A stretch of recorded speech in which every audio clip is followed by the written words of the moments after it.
I'm Terry Bell, and this is my story. It's funny how quickly life can change. It all started the day I went fishing with two of my friends. My wife Abby had already been sitting in her office for about an hour when she got a phone call. Is this Abigail Bell? The caller asked. Yes, it is. How can I help you? We have kidnapped your husband and are holding him for a ransom of $250,000. You have 24 hours to collect the money or your husband will die. If you call the police, he will die. I will call you at 3 o'clock this afternoon and give you instructions on how to get the money. Is this a joke? Who are you? Abby was scared and stunned. She didn't know what to do. I went on a fishing trip with friends to Lake Erie for 3 days. I didn't even bring my cell phone because we didn't want anything to interfere with our fishing trip with two of my friends. My friends and I sat on my boat on Lake Erie, drank beer and fished, having a great time. We had never gotten out that often, and we all really enjoyed fishing. My boat was quite large, a 35-footer that could even accommodate 6 people if they were friendly, although we rented a cabin to stay in overnight. For the last 6 years, we've done this kind of camping and fishing trip once a year.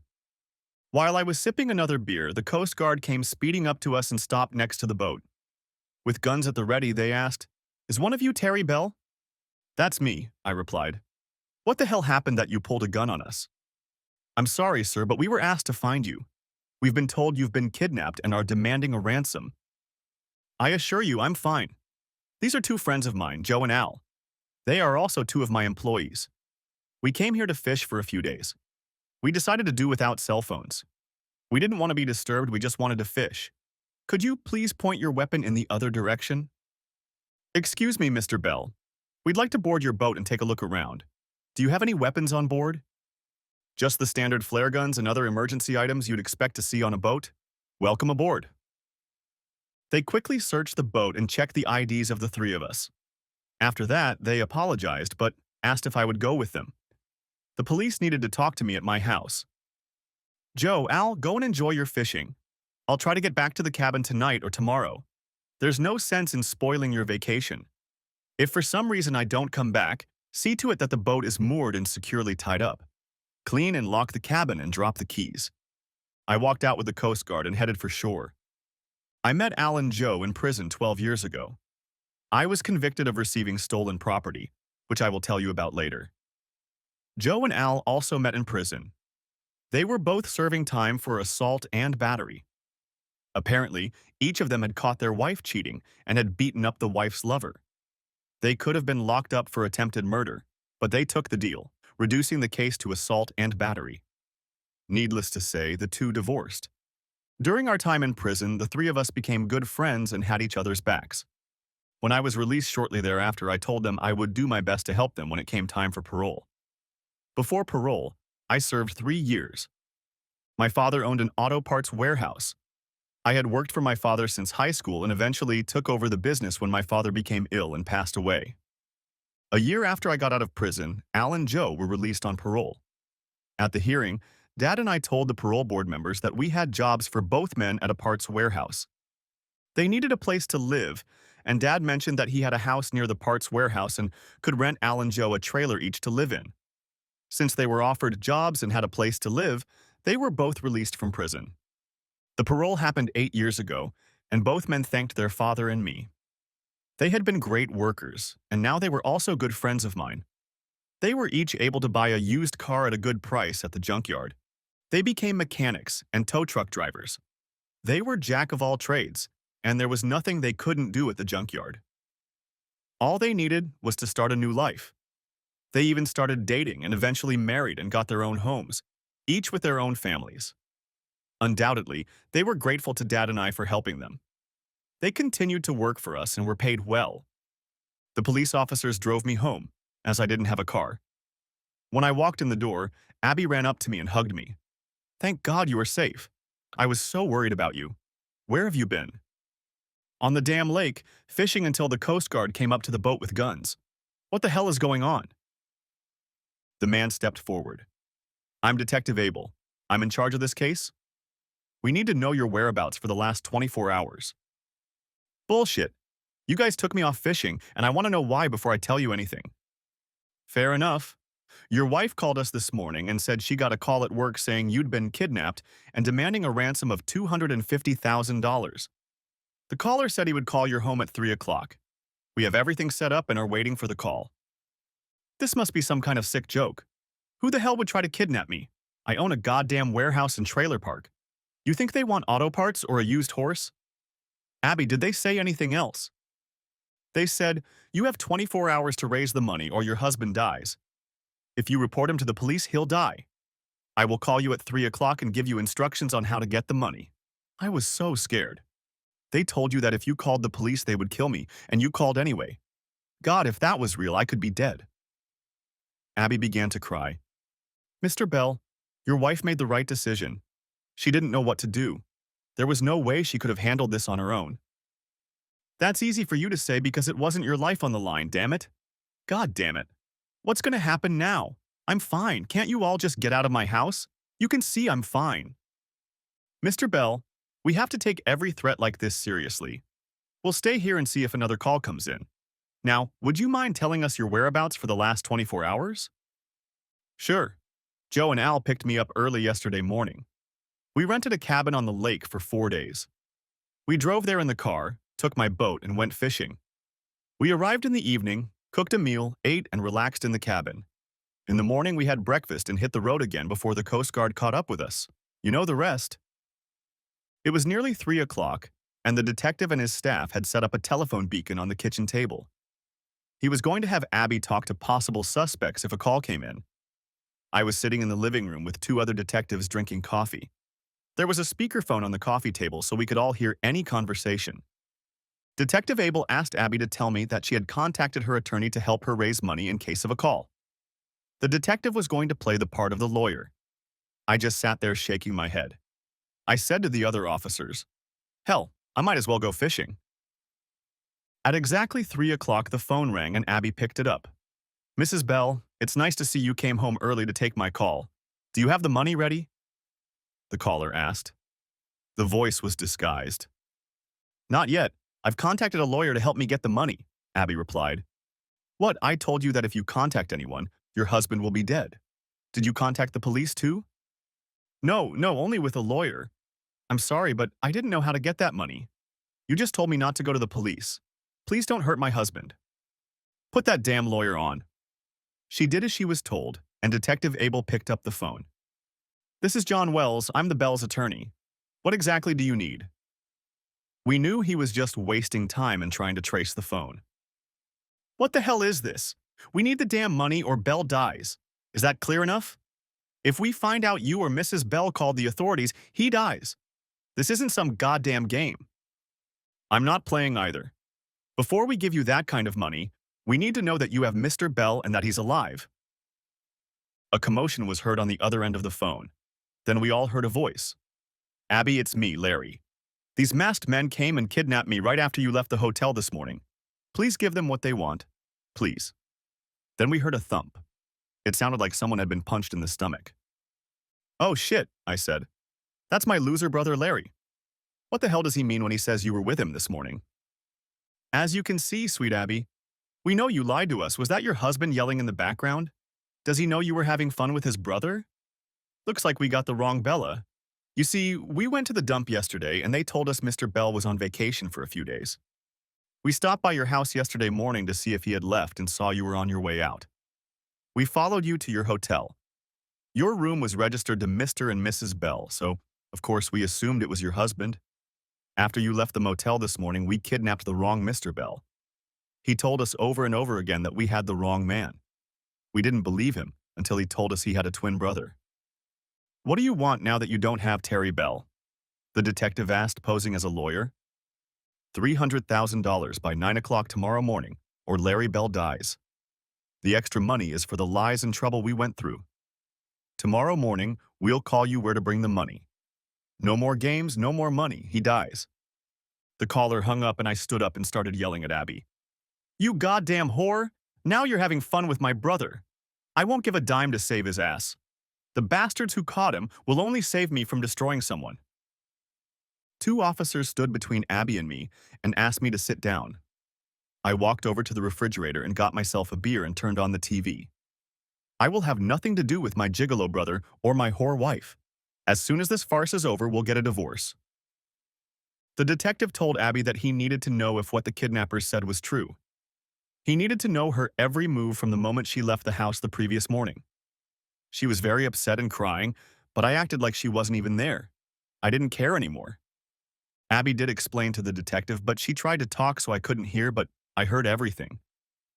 She met Larry at the motel. His wife thought he was out of town. They had been lovers for months. I sat there getting more and more angry that I was being played. After dinner last night, we went to our room. I'm not going to tell you about how we made love, Abby replied. I shuddered. Made love? My brother never loved anyone. He only wanted your slutty ass because you were married to me. He didn't care about you, and now I don't either. Abby kept talking, but now she was afraid of me. She was glad the police were around. We said goodbye in the morning and agreed that I would see him in the evening. I went to work to make it look normal.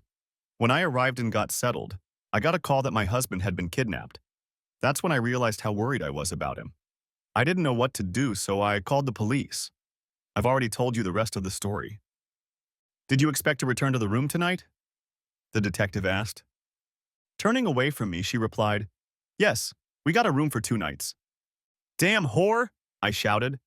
One of the cops jumped up to restrain me, but I didn't get up even though I really wanted to. Once in jail was enough. Larry and I really were twin brothers. We may have looked alike, but we were completely different.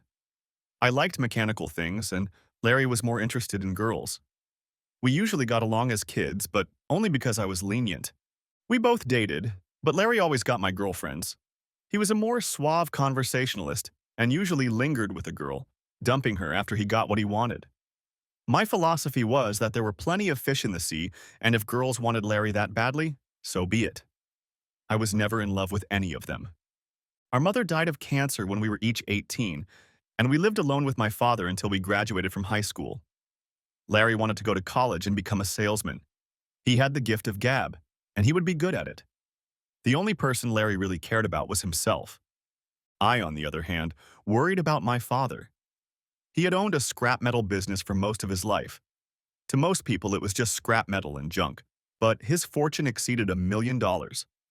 Most of the money was invested in what was called inventory. I didn't go to college. I stayed home and helped my father. We worked hard and helped grow the business. Dad was very proud of me and the business. One night, I went to a party and met a girl. We started dating, and a year later, we were married. She moved into the house with me and Dad. Eventually, Dad said we could live in the house and he could live in one of his trailers in the yard.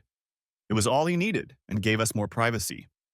Over the next 3 years, my wife Beth and I had 2 children. Everything was going well until Larry came home from college. One day I saw Larry trying to hit on Beth and we hit it off. Being the stronger of the two, I slapped his ass and yelled, "If you come near her again, I will destroy you." Beth didn't utter a word. She knew to be quiet when I was angry. I'd never accused her of anything and she was fine with that. But I had my suspicions. Neither Beth nor Larry ever denied what I said. After that day, Larry and I rarely saw each other. We kept in touch, but Larry kept his distance from Beth. After graduating from college, he took a job as a sales representative for a window and siding company. He often spent several days a week traveling, but it gave him the opportunity to meet many women. He had the gift of gab and always found common ground with women who had money. He would live with them for a while, and after using them, he would find another. His job paid okay, but it didn't fit the lifestyle he wanted to lead. He was living large because of the women he dated. It's been 12 years since I married Beth. We had a good marriage, but now I was always suspicious of her. But our children were fine. Thanks to them, I never gave cheating a second thought. Just at that time, my father became ill. He'd had a stroke, but he seemed fine. I decided to call Larry and ask him if he wanted to join a salvage firm, but he just laughed at me, saying, "He wants nothing to do with our junkyard." Of course, Lou, our father, was uncomfortable, but I told him I would always be there for him. One day we had a man come in with several cars he wanted to get rid of. Dad made him an offer under the table and he accepted. Unfortunately, Dad had done this many times before to avoid paying extra taxes. Because of this, he never checked the cars against the VIN numbers. A few days later, Law enforcement came to the house with a search warrant. Apparently, the man who sold the cars to my dad told the cops he got rid of them in our parking lot. They found the cars and were preparing to arrest my dad for receiving stolen property. There was no way I was going to let my dad go to jail. I stepped forward to speak to the agents. Sir, I have accepted these cars. My father never knew about it. I was going to take care of the registration, but I didn't have time. All they had to do was arrest someone. I was arrested and pleaded guilty. I was found guilty and sentenced to 5 years in prison. My father was distraught and said he would do anything for me. I hugged my father and he tearfully told me how sorry he was. The day I was deported, I realized that my father would not survive prison. He already had a bad heart and I didn't want him to die alone in prison. Beth left me and filed for divorce 2 months after I was sent to prison. She said she didn't want to live alone. She took the children, of course, and soon began dating an insurance agent and married him a few months later. I was very upset about losing the kids, but said to hell with her. I corresponded regularly with my father. He came to visit me every month. Several of his cousins helped my father. Coming out of prison, there wasn't much I could do in the salvage business. At least my father trusted his cousins, who were a little younger than he was. During my time in prison, I got to know Al and Joe. They seemed like pretty decent guys to me. Each of them told me a similar story about catching his wife with a lover. In each case, they beat them so badly that the lovers had to be hospitalized. I realized this could happen. I almost did it to my own brother. I told them that when they got out on parole, I would do everything I could to help them. I even talked to my father about it, and he agreed to hire these people when the time came. After serving 3 years of my 5-year sentence, I was released. I was happy that I was free and could help my father again. My father made me part owner of the business. He told me that after he died, it would be my business and Larry couldn't claim it. His cousins were doing a pretty good job, so we kept them. Dad said they worked a little harder after I got back. That made us both smile. The next year, we hired Al and Joe. We kept the promise we made to those two men. They said they would be forever grateful to us. Several years passed, things were going well, and business was booming like never before. I made sure that every vehicle we received went through a complete inspection. I wasn't going to spend any more time in jail. One day, I had to rush my father to the hospital. He had a heart attack. I called Larry and he got a chance to see his father before he died, shortly afterward. As promised, I inherited the remnants of the business in the trailer yard. I also got the house I lived in with Beth and then my father when he was released from prison. Larry got the money. His father left him his savings account, stocks and bonds totaling almost $300,000. He walked away happy. He had recently married a wealthy woman. Her husband had died, and he was there to comfort her. Her name was Cora, and she was smart enough to have a pre-infarction fortune. She and her husband owned a real estate business and were quite successful. I met Cora and talked to her a few times. She was a pretty woman and seemed intelligent. I think her loneliness attracted her to Larry. She could have accomplished so much more, I thought. That's how we met my now wife, Abigail. We met at a party hosted by none other than Cora and Larry. Abigail was a beauty, great body, and nice legs. She would have been perfect for Larry. Too bad she was friends with Cora. She had been married twice, divorced twice, and never had children. She worked in an insurance office in downtown Cleveland. Abby and I began seeing each other regularly. Soon we decided to get married. I incorporated a salvage business so that no one could lay their hands on it. Abby brought about $400,000 into the marriage and hoped I wouldn't mind an advance on that as well. She told me she thought we would be together for life, but unfortunately she had already been married twice. Needless to say, I didn't mind. In fact, it protected my assets as well. I knew she had built up her savings from her ex's money. I cared for her a lot, but I'm not sure I would call it love. I was always left with too many questions about people for me to fully trust them.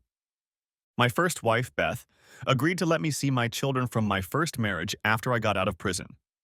I was pleased that they still called me Dad, and that I was present in their lives. I was now helping them both go to college. Life was going well for me. Business was going great. Al and Joe became my best friends, and I was able to see them quite often. I was married to a wonderful woman. Things were much better. A couple of months before that, Abby started acting a little strange. I thought it might be some kind of female characteristic and left it at that, but I kept my guard up. even though I had no reason to believe she would cheat on me. I told her that my friends Joe and Al and I were going fishing for a few days. It would be impossible to reach us since neither of us had brought our cell phones with us. We've been going fishing for the last 6 years, so this was nothing new. Just some time with the guys. I told her she could always call the Coast Guard in case of an emergency. So far, that hadn't happened. Chapter 2. The detective was talking to the operator of his equipment. They were hoping to trace the number they were calling from. They knew they had been in contact for more than long enough. Have we been able to locate the cell phone? Yes, sir, but not very well. The caller used a track cell phone, which you can buy almost anywhere. They are disposable. You can add minutes to them if you want. I traced the number, but that only tells me it was bought at a Walmart store. It could have come from anywhere. The tower the call came from was in downtown Cleveland. Can we narrow it down? The detective asked. Not exactly, just within a 5-mile radius of downtown Cleveland. That's not much, sir. Send 2 men to the motel and see if we can find out anything. Mrs. Bell, we'll need the name of the motel and your room number. Maybe someone saw something, or even the monitor in the lobby might have picked something up. Check to see if Larry Bell's car is in the parking lot. Abby gave the officer the requested information as well as the make of his car. She became concerned again and asked about the ransom. I stepped forward and said, I'm not giving him a dime. If you want him so badly, pay the ransom for him out of your own money. By the way, I think we should inform Cora that her husband has been kidnapped. No, we can't call her, Abby said. On the contrary, Mrs. Bell, we need to talk to her and find out what she might know, Detective Abel said. Besides, it's her husband, and she deserves to know that he's been kidnapped. Detective, let me call her. I'll have her come to the house and you can interview her here, I asked. Okay, but get her here as soon as possible, Detective Abel said. Hi, Cora, this is Terry. Do you have a chance to come to our house? We have something important to discuss with you, I asked Cora. Does it have something to do with Larry? He's supposed to be in Pittsburgh and he's not there. Do you have any idea where he is? Cora asked. No, I don't know where he is. The detective is at our house right now and he needs to talk to you, but not on the phone, so please hurry, I asked. Cora arrived 15 minutes later.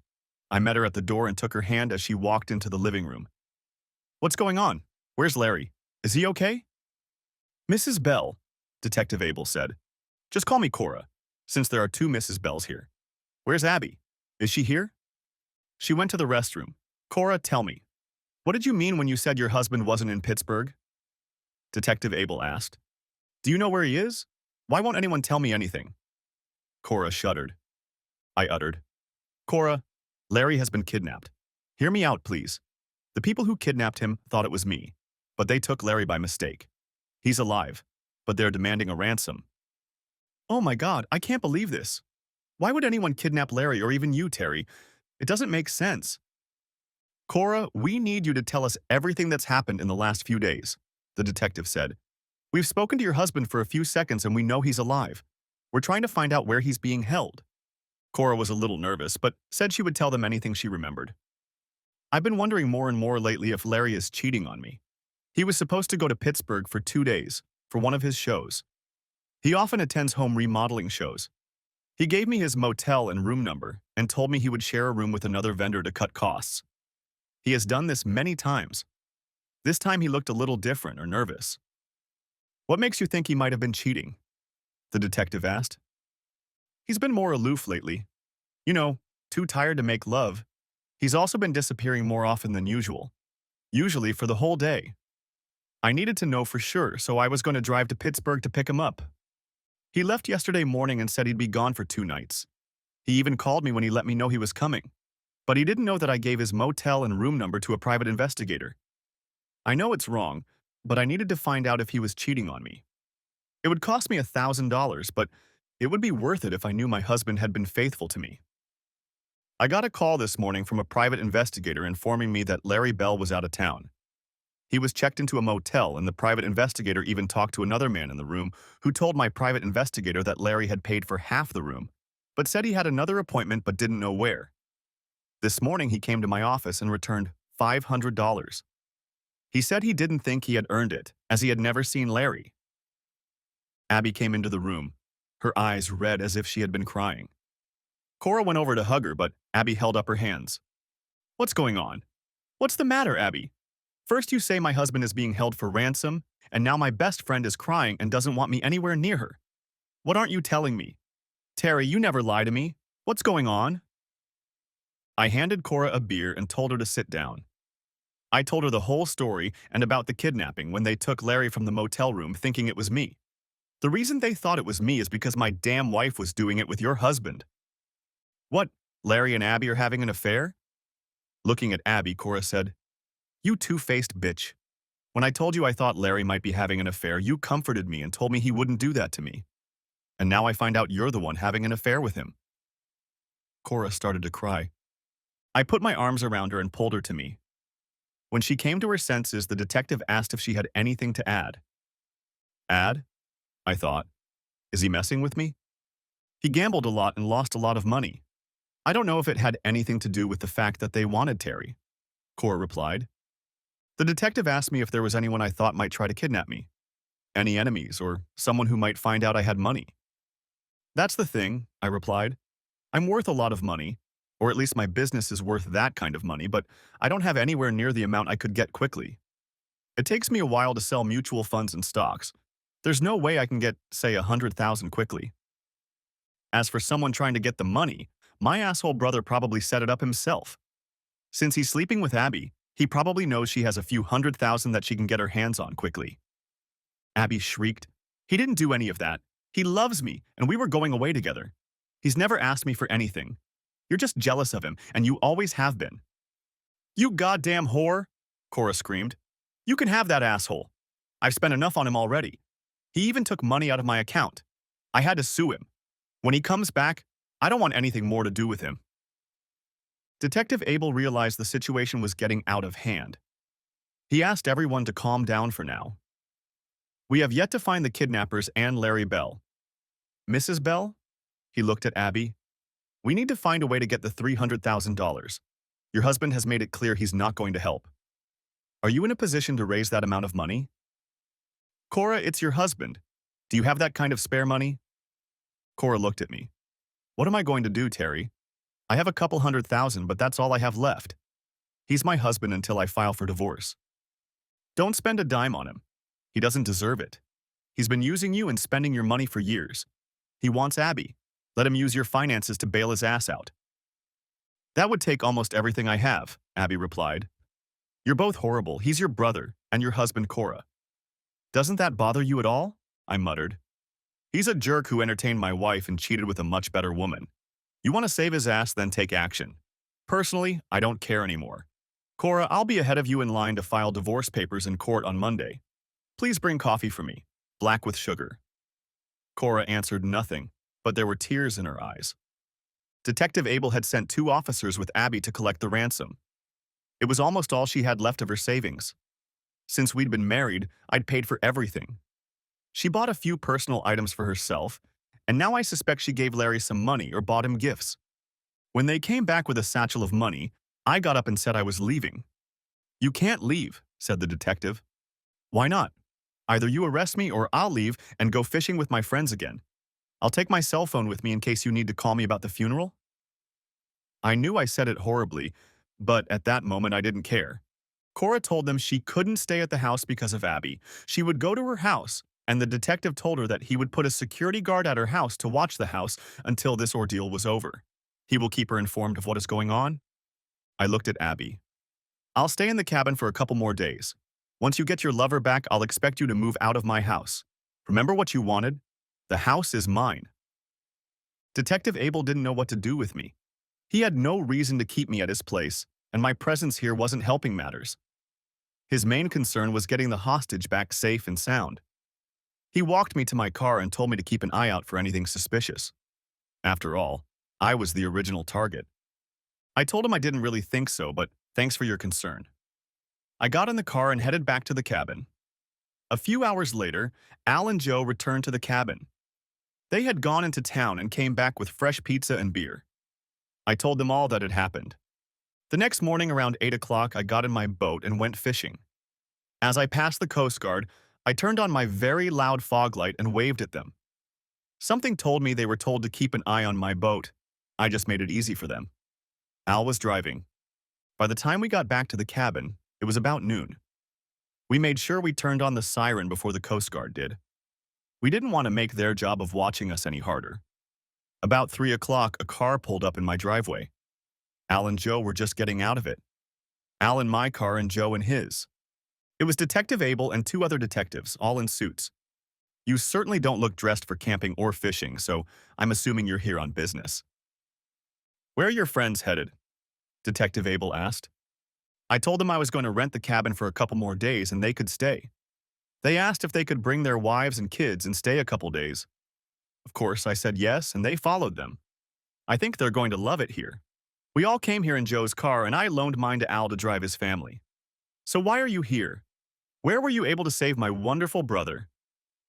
I decided to come out and tell you about what happened this morning. We were able to find your brother. He was pretty shaken up, but he's going to be okay. I think you were wrong in thinking he was involved in this kidnapping. I've known him all my life, and he's always been involved with women and money. I stand by my opinion of his involvement, I told the detective. You guys want a beer or a soda? A Coke would be good. We're on duty, so we can't have a beer. Is it okay if we look around the cabin? Oh, come on. It's a little dirty in here since we didn't clean up after breakfast this morning. We'll have to clean up before the guys get back here with their wives. I laughed. The other two detectives glanced over, and Abel told me what had happened after I left the day before and that morning. I didn't ask, but apparently he wanted to know my thoughts. His detectives had come back from the motel and no one had seen anything. They said a man asked what room the Bells were staying in, and he told him. The receptionist said he didn't get a good look at him, and their room was full of people waiting to check out. Apparently, Larry and Abby had a room on the second floor with access to the hallway and access through a glass wall to the poolside street. They figured Larry had been kidnapped and taken out the back door. They interviewed several guests, but no one had noticed anything. Larry's car was still parked in the motel parking lot. He must have driven away quickly because almost all of his belongings were there, even his wallet, but there was no money in it. There were no credit cards either, so maybe if the kidnappers had tried to use them, they could have been caught. The other two detectives came over and sat down with us. I got up and brought chips and dip. I went and bought each guy a drink and myself a beer. Looks like you're going to have to stay late if you want to tell me what's been going on this morning. You might want to grab a bite to eat. Sorry, we don't have any donuts. The detectives were nice enough to thank me for the chips and dip. I also put down some pretzels. I sat back down and let Detective Abel continue the story. He said the kidnapper called at 9 in the morning. He explained that he wanted the lawyer Abel claimed to be to give him the money. The part of town where he was to pick up the money and where Larry was supposed to be was a dangerous neighborhood and Abby couldn't be safe there. So my dear wife took her own savings to pay the ransom for my asshole brother, her lover? I asked. Yes, she took them. But we returned the money 80% of the time, Abel said. So you got Larry home safe and sound and gave her the money back. That's a good day for you. We got Mr. Bell back, but we lost track of the money. I'll try to explain what happened. We thought we were looking for common kidnappers, but these people had a plan. We were taken by surprise, Abel replied. You keep saying they, so are you sure there was more than one person involved? I asked. According to your brother, a few minutes after your wife left the motel, there was a knock on the door. He thought she had probably forgotten something and opened the door. Two masked and hooded men knocked him down and injected him with a knockout drug. The next moment, he woke up in what appeared to him to be a crypt or a closed, windowless room. The room was dark, dirty, and practically empty. There was a bucket he could use as a toilet and 6 bottles of water, but no food. He said he tried to scream, but no one answered him. There was an old mattress on the floor. I know you think he set the whole thing up, but I can't imagine him doing this to himself, Abel said. Detective Abel continued his story. He was told to take a suitcase of money to an abandoned shopping center that had been closed for years. I knew the neighborhood, and it looked like a war zone. There was an old car parked in one of the old garages. It was an abandoned green Chevy. He needed to put his suitcase in the trunk where the key was kept. Close the trunk and take the key with him. The kidnappers said they had another trunk key. He was then to leave the premises quickly, and after the kidnappers came and checked the suitcase to make sure there were no dye packets that could taint the money or any tracking devices, they would call the Bells' home and tell them where Larry could be found. According to Abel, he told the guy that the terms were unacceptable, but was quickly told that if the money wasn't delivered by 10 o'clock, Larry would die and hung up. We argued with the man on the phone, but he said that or Larry would die. We didn't like the idea, but we figured we could watch the building and the car and see who might come and get the suitcase, and we had no choice, so we agreed. As the saying goes, always follow the money trail, Abel said. I wondered how this was all going to unfold. So how did you save asshole Larry and not get the money? I did what I was told and put the suitcase in the trunk of the old green Chevy. I got out quickly and headed back to be with your wife and wait for the call. Jim and Bob, he pointed to the two detectives, hid across the street from the mall. They had binoculars and kept watching the building and the car. We waited until noon, but no one ever showed up. I started to worry that something had gone wrong. I sewed a device into the lining of the suitcase and it showed that the suitcase was still in the trunk of the car. About half an hour later, Mrs. Bell got a call that the money had arrived and gave us the coordinates of where we could find your troublesome Larry. It was located 2 houses away from the garage. It was in an old loan office or bank vault. The main locking mechanism had been removed, but someone had welded a large padlock to the door. There was no way Larry could get out. Jim used a sledgehammer and kept pounding on the lock until it finally broke. Larry sat in the dark in his underwear. He had drunk 5 of the 6 bottles of water and was struggling to make his way to a bucket in the dark to relieve himself. We questioned him over and over, but he had no idea who had kidnapped him. All he could remember was 2 masked men. He said they got very angry when they mistook Bell for him. When they let him talk on the phone, they put a bag over his head. Other than that incident, he was alone, so I don't believe he could have gone for it. So what happened to Abby's money? Didn't you just say that the sensor showed they were still in the trunk? I asked. That's unbelievable. While Jim went off to find Larry, Bob came back and opened the trunk of the green car. The suitcase was still there, but all the money had been removed. The old klaxon in the trunk had a false bottom. Under the car, we found that the sewer manhole cover had been removed, and someone had taken the money from under the trunk and got out through the sewer. We found the place where this person got out, about 100 meters behind an abandoned shopping center. It was a deserted street full of dilapidated houses. We don't have anything that would allow us to trace who got out and where. We don't even know how many people were involved, except that Larry said he was abducted by 2 men. The ambulance took your brother to the hospital, but the paramedics said he looked okay, but very dirty and shaken. I followed your wife to the hospital to see him. Jim and Bob were on the scene for an hour looking for evidence, but found nothing. We had the old Chevy towed to our yard to have it inspected. I doubt we'll find anything. Did you notify Cora? I asked. Yes, she thanked us and said she needed to meet with him and tell him she was filing for divorce. She was glad he was safe, but that was it. The 3 detectives stood up, and I thanked them for taking the time to explain the situation to me, but I wanted nothing to do with my brother. The best thing he could do was stay away from me. Abel asked me one last time if I knew anyone who might try to kidnap me. Detective Abel, I own and operate a scrap metal recycling center and trailer warehouse. I have 2 of my best friends working with me. While we were gone, the warehouse was run by 2 of my cousins. I have a few part-time employees, but no one is trying to kidnap me. Abby could hire someone, but what would she gain from that? Until yesterday, I bought her everything she wanted. She never once spent a dime of her money on me. I have a brother, a money-hungry gigolo who never has enough, but I'd still bet my 2 cents on him. Some time passed when Al and Joe showed up with their families. Everyone seemed so happy, but they knew about Abby, and that made it a little uncomfortable. She had never been close to any of them. I told the guys that I was feeling a little third-rate and that I would stay in a motel for a couple days. I told them to enjoy the cabin and my boat. I completely trusted them with everything I had. They were true friends. I would be back in 2 days to put the boat on the dock and close up the cabin. I told them to enjoy their vacation and told them I would see them at work on Monday. I decided that peace and quiet would be best for me. I needed to think about what to do next. I called Cora and invited her to dinner the next day. She agreed. Chapter 3. I met up with Cora the next day. She looked beautiful, but sad. She always dressed like a businesswoman since she was in real estate. We met at the Red Lobster for dinner. We drove separately. Why do you want to have dinner, Terry? She asked. The last couple days haven't been the best, and I thought we could use a friend. So did you see my asshole brother yesterday? Yeah, I got there shortly after Abby left. I can't believe a friend could do that to me. I never want to see her again. Larry wanted to apologize, but before he could do so, I told him to go to hell. That was the last straw. First he steals from me and then he cheats on me with Abby. I informed him that I would file for divorce on Monday, and if he tried to resist, I would charge him with theft when he forged my name and withdrew money from my savings account. God, I don't know what I see in him. I feel such a fool for marrying him and then staying with him.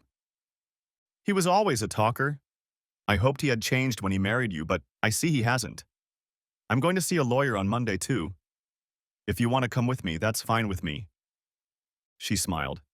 Your brother may be a talker, but you're a good man, always willing to help anyone in need.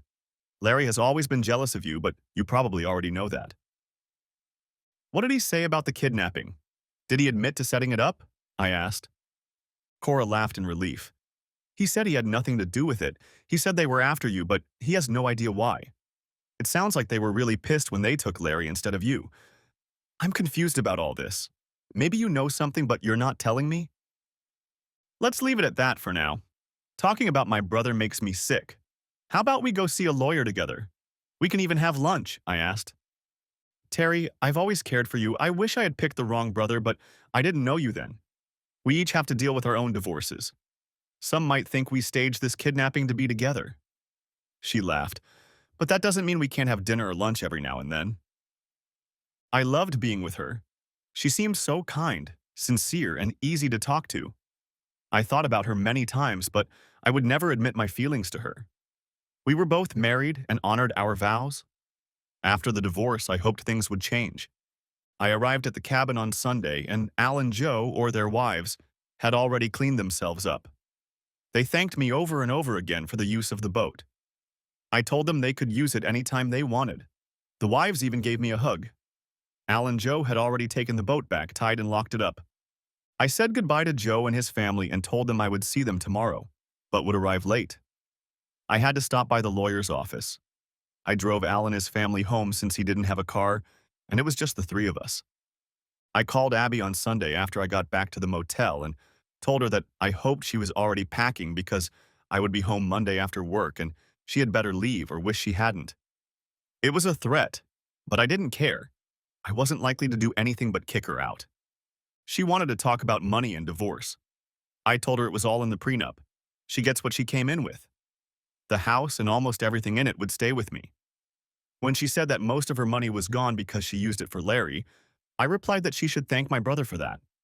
Talk to him, and maybe he can get some of the money back. She got very angry with me. You are a horrible, pathetic person. You let your brother die. I intervened and said, no, I didn't do anything. Maybe if he hadn't entertained my wife, I would have considered helping him. Anyway, I'm going to see a lawyer on Monday. You will be served with divorce papers later this week. I suggest you sign them. On Monday, after I got back from the lawyer's office, I got a call from Cora at work. She said that Larry had stopped by her office and picked up his things from the house. He had a small trailer. She told him it was best to take only the things that belonged to him. Cora mentioned that Larry tried to apologize again, but she told him to just leave. She would mail the divorce papers to his company's office in Youngstown. As he was leaving, she looked out the window and saw Abby in a car following Larry. Apparently, she had rented a truck and my asshole brother had helped her drive the stuff. When he got to the door, Cora said she told him that she had dinner with me on Saturday and that I told him that if I ever saw him again, he'd be a dead man. I never said that, but Cora said it scared the hell out of Larry. Cora told Larry and also Detective Abella that she canceled all of Larry's credit cards in both of their names.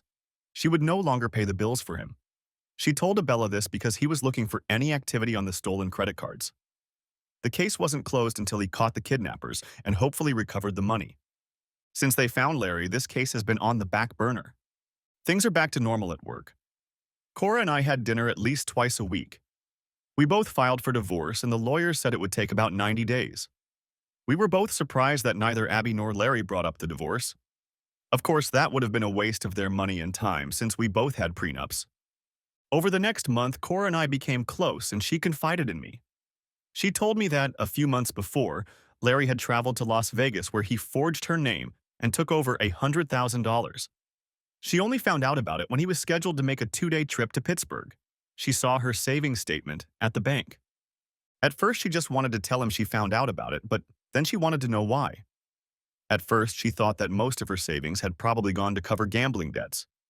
She thought that maybe he had another woman. Cora asked to check Abby and Larry's schedules, and it turned out that both would be out of town that weekend. Abby had to go to Iowa to visit her sister for a couple days. Now I was acting more annoyed than ever and decided that, as I had told Cora, I needed to get revenge. But that would have to wait. Too little time had passed since the kidnapping. We've learned that Abby and Larry are living together outside of Cleveland. They're renting an apartment for now. Both were still working. We didn't know if they were happy or not. Cora said that maybe I should leave it alone. It was over. Cora told me that Larry thought I was a buffoon who went to jail to protect his father. He would never do that. She thinks it was a beautiful and heroic act for my sick father. I knew I was falling in love with her. I just like being around her. Sometimes you feel at home around certain people. Cora helped me feel that way. I asked her if she would marry me when our divorces were final. We hadn't even made love yet, but I was already serious. Terry, are you sure you want to do this? I must not be the best lover since my husband wants another woman. But she didn't say no and smiled. Our divorces will be finalized next month. Let's celebrate together, spend the night together, and then you decide. I already know how I feel. I didn't doubt my feelings for her. Being around her made me happy. A month passed, and that same week we both received our divorce papers. Cora said she was going away with me for the weekend. I decided to take her to Pittsburgh. I made reservations for us at the Sheraton Inn. I knew it was a great location and we would be able to see the city. We left on Friday. I drove through Youngstown, crossed the Ohio River in West Virginia, and then made it to Pittsburgh, Pennsylvania. In Youngstown, I stopped to put gas in my car on my credit card. I then stopped by Chase Bank, but it was closed, so I put a large deposit on overnight deposit. I told Cora that I was going to deposit the money before I left, but since it was the same bank, I would drop it off there. It was too much money to carry around. We had dinner at the Sheraton. It was wonderful to be with her. After dinner and a few drinks, we went up to the room. There we made love. The next morning, we toured part of the city and visited the Carnegie Institute, which is a museum. After that, we decided to go to a baseball game. We weren't Pirates fans since we are from Cleveland ourselves, but we decided it would be fun to act like two little kids and had a great time. We went out to dinner again and went back to the hotel for a couple cocktails and dancing. It was just nice to be together. It was so hard to believe that my dumb buddy could cheat on a woman like that. Beautiful, wonderful, and fun. A great lover, everything I could want in a girlfriend or wife. The next day, we traveled back to Cleveland, passing through Steubenville and several small Amish towns. We stopped and even did some shopping and sightseeing. I dropped her off at her house and told her I would like to see her Monday after work. On Monday, she cooked us dinner. This woman could cook too. When we finished eating, there was a knock on the door. Cora went and opened it. It was Detective Abel. "Mrs. Bell, may I come in? I have a couple questions for you." "Of course, please come in. Terry, Detective Abel is here." I entered the room and he seemed a little surprised to see me. "Before you say anything, Cora and I see each other sometimes. I want you to know that this started after we found out about our exes cheating," I told the detective. "You're two adults, and what you do is your business. I have a couple questions about the credit cards you canceled that were stolen. Do you still have a list of them?" "Yes, it's in the desk. I'll go get it right now." She went to get the list and handed it to Detective Abel. "What exactly is it about?" Cora asked. "I noticed that you canceled the one Chase card you both used. Is that correct?" "Yes, why?" Cora asked. "Your husband had another Chase card that he used last Friday at a gas station in Youngstown. Larry Bell was in Youngstown on Friday at his corporate office.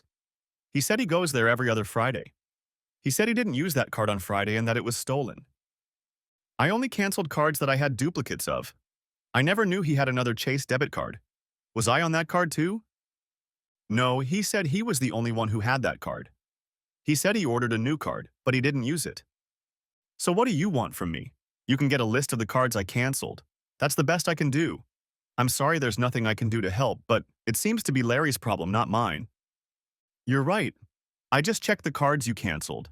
You see, that card was used not only to buy gasoline, but also for an overnight deposit made after hours from the same debit card." Someone put $100,000 into an account that previously had a balance of $75,000. What? I asked. You mean someone put $100,000 into Larry's savings account? Who could have done that but Larry himself? Did you question him about it? Yes, he didn't know what to say. Your ex-wife was there wanting him to tell her where the money came from, and why didn't he tell her he had another $75,000? Your brother just shut up and said he wasn't going to answer any more questions. You may have been right, Mr. Bell, about your brother, but we can't prove anything. We were just tracking the cards that were reported stolen. Your brother said this card wasn't stolen, but he wasn't sure of that when he gave me the list. When the detective left, Cora looked at me. I realized that she wanted to talk to me. I decided to start the conversation by asking her if she was going to marry me. Terry, I care about you, I really do. But I have one problem, and it's a very big one, Cora said. What's that? I'm sure we can solve it if we try. It has to do with the kidnapping. I have a feeling you know more than you've told me. If we're going to get married, I need you to trust me. I've been married twice, and both husbands lied to me. I don't just mean the cheating. I don't want to go through that again. What makes you think I know better? I smiled at her. Terry, we were in Youngstown on Friday. You got gas and went into Chase Bank to make a deposit. I've been taking care of you for a very long time. I know you had the same feelings for me, but we were both ready for marriage. I think you found out about Abby and Larry and set up this kidnapping so I could see what kind of bastard I was marrying. So what do you want to know? Did I know about it? Was I involved? Just the truth, that's all. I want me to always be able to trust you, and you to always be able to trust me. You made that deposit in the bank knowing that I would question it, Cora replied. That was a big step for me. As big a step toward trust as I'd ever taken, with the exception of Al and Joe. Cora was right. I had to trust her more than anyone else if we were going to be together, and she had to trust me too. Okay, I'll give you a few details.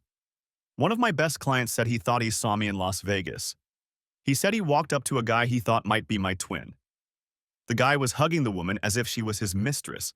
He said, "What the hell are you doing, you stupid son of a bitch?" According to him, the guy got angry and told him to back off. That's when he realized it wasn't me. I showed him a picture of Abby and me and asked him if she looked like the woman the man was holding. He said yes, and I told him it was my twin brother and his wife.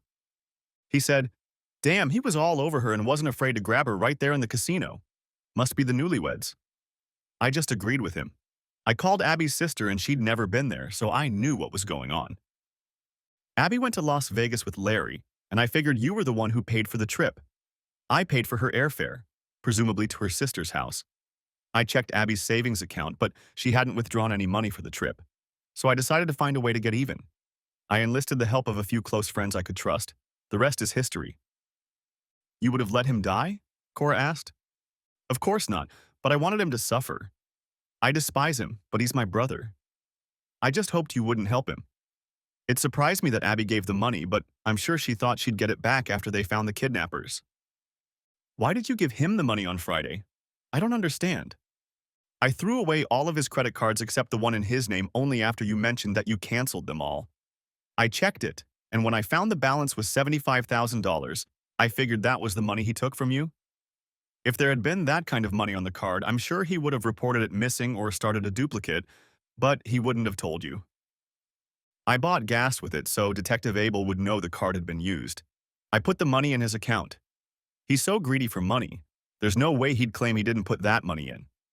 At the same time, I figured it would ruin the relationship between Larry and Abby. She'll always believe it could be her money, and it really is, I laughed. There's no way he can explain where he got that kind of money. What did you do with the rest of the money? I didn't need any of it. I bought stock in my company for two of my friends who helped me. $50,000 each and put it in their names. They now own about 4% of the stock in my company. I asked them not to contact them for a while. They both said they liked having a stake in the business. The last $100,000 I've been holding out for you. That's the money my brother stole from you. I think you should put it in the real estate account since a lot of money goes through it. Cora didn't know what to answer. I was the criminal who kidnapped her husband. What to do with a guy like me? I was as honest as possible and told her the whole truth. She knew I did it to get back at both Abby and Larry, but at the same time I helped her. I didn't take a penny for myself. Well, I've told you everything. I guess it's up to you to decide if you can trust me. I love you, Cora, and I want you in my life, and I promise not to lie to you. She kissed me, walked me into the bedroom, and we made love. Epilogue. We were married 2 weeks later. We decided to rent a cabin and play the wedding there. It was so nice there. Al and Joe and their families were there, as well as my entire staff. Cora's parents were there. I met her sister and other relatives, as well as a few people who worked for her. It was too cold to swim, but everyone went for a boat ride. No one mentioned Abby or Larry. Nothing was said about the kidnapping either, but I saw Cora hugging Joe and Al. She knew who my real friends were. There was a lot of food and music at the wedding. Cora and I knew we were surrounded by true friends and family. Her parents were a little shocked that I looked like Larry until Cora told them he was my twin brother. After everyone left, Cora and I went on a moonlight boat ride. We spent 4 days fishing and just enjoying each other's company. Cora and I had a tentative agreement, but it all came down to business. I owned my parts warehouse and she owned her real estate business. We split everything else between us. I sold my house, where I'd lived all my life, and Cora sold hers. We bought a condo together to start our lives over. It was wonderful to come home to Cora. Sometimes we had dinner out of the house, and sometimes we had dinner at home. Al and Joe's wives became Cora's best friends.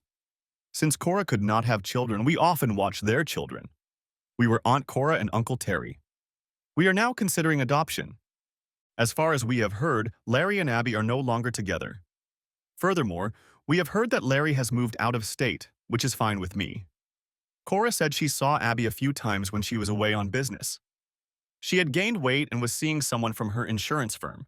She never talks to her and only shakes her head when she sees her. I haven't heard from Detective Abel, so I guess the kidnapping case is closed for now. Thanks for watching, hope you enjoyed it. Subscribe to my channel and stay tuned for the next videos.